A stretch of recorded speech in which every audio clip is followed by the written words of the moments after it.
Let's explore this question. Do gluten-free foods cause weight gain? And I'm referring to gluten-free processed foods you buy in the store, typically made with cornstarch, rice flour, tapioca starch, or potato flour, the most common 4 ingredients in processed gluten-free foods. So do they cause weight gain? Yes, extravagant, incredible weight gain. And you'll see this over and over again. People say, I went gluten-free, now I eat gluten-free pasta and cookies and pizza and cakes, and they balloon up enormously. 20, 30 pounds in a couple of months is not uncommon. Well, think of it. Every diet that uses a low carbohydrate approach, whether we call it paleo or ketogenic or Wheat Belly or my Undoctored program or Atkins, none use gluten-free replacement foods. Why is that? Because they cause horrible weight gain. And most people engage in some form of a low-carb diet to lose weight, as well as obtain other metabolic benefits. So why would gluten-free foods lead to weight gain? Well, the glycemic index of gluten-free foods, that is their capacity to raise blood sugar after you consume them, is higher than any other food. No food has a higher potential to raise blood sugar. Nothing. Not candy, not sucrose, table sugar, not cookies, conventional cookies. Gluten-free foods raise blood sugar higher than any other food. Well, those high blood sugars have consequences. One of the results is high blood insulin. And when insulin goes high, it causes weight gain. Think of insulin as the fat storage hormone. It causes storage of fat, growth of fat. And that fat is typically visceral fat, that is fat that surrounds the abdominal organs and becomes very inflamed. So high blood sugar from gluten-free processed foods, high blood insulin, which causes visceral fat accumulation, which in turn causes inflammation and causes even higher insulin levels to result. Well, that mix of factors that leads to very high insulin causes weight gain. And that's why gluten-free foods are associated with some of the most extravagant examples of weight gain you'll ever see.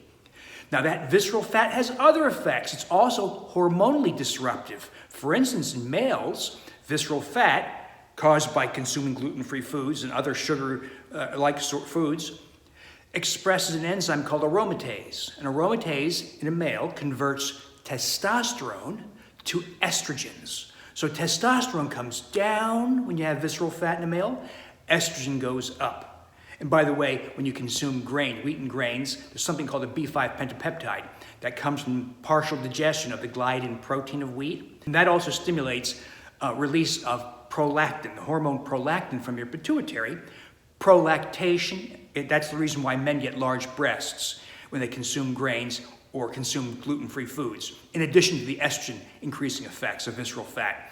Women have a different effect if they're genetically prone. They get high testosterone, they get facial hair, they're very prone to diabetes and prediabetes and hypertension and become infertile.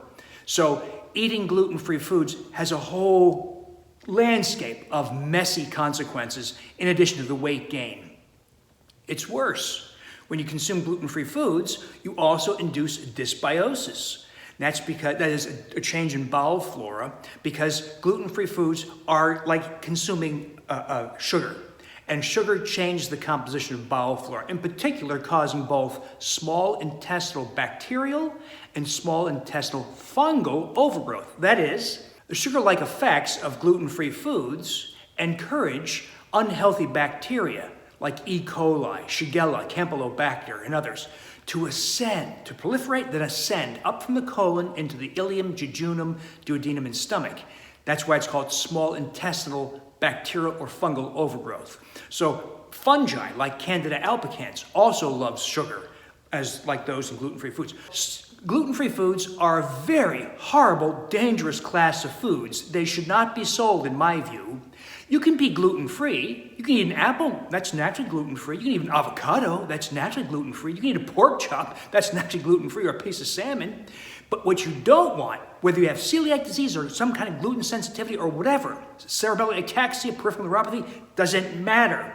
Nobody should be eating those gluten-free processed foods. Now, you can make delicious pizza crusts, cheesecake, pizza, pie crusts, cakes, cookies, etc.